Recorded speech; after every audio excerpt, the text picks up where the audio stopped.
crop circle phenomenon was born. Some believed that these intricate patterns were landing sites of alien spacecraft. Others suggested they may be messages left by extraterrestrials, or navigation devices made and used by aliens. It's even been suggested they may be created by powerful winds, and to give the theory credibility, it's been called the plasma vortex theory. Jon Lundberg has another explanation. They're just hoaxes. And how does he know? Because he's one of the world's leading circle makers. He and his team are responsible for some of the most complex and sophisticated crop circles ever seen. We wanted to create circles that were so big and so complex that people would once again question that these things are man-made. And to prove once and for all they are made by humans, Lundberg has agreed to create for naked science our very own crop circle. This circle will take about 90 minutes to create. First, he marks out the circumference of his circle.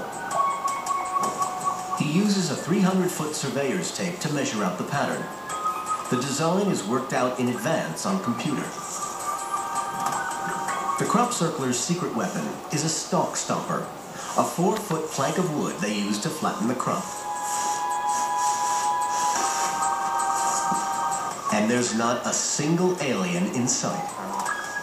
But even though Lundberg openly demonstrates the secrets behind crop circles, there are a few diehards who still believe that these are alien in origin. Formation that we created here because obviously we've got daylight which enables us to make the circle easier. And obviously these are things that they put forward as being part of the genuine article.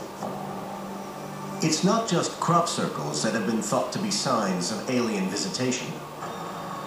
Here in the Peruvian desert, about 250 miles south of Lima, is a plain covering nearly 200 square miles. It contains a series of perfectly straight lines. This grand geometric form is on a scale so large, it can only be truly appreciated from the air.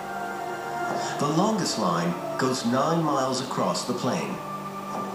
In and around the lines are strange symbols and pictures of beasts. Archaeologists believe that these lines date back to 200 BC. The forms are so difficult to see from the ground. It wasn't until the 1930s that aircraft surveying for water were able to make them out. So how did they get there, and what are they there for?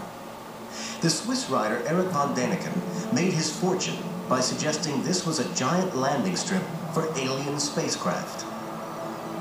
The only trouble with that theory is the desert floor here is soft earth and loose stone, hardly suitable for landing any heavy aircraft or flying saucers.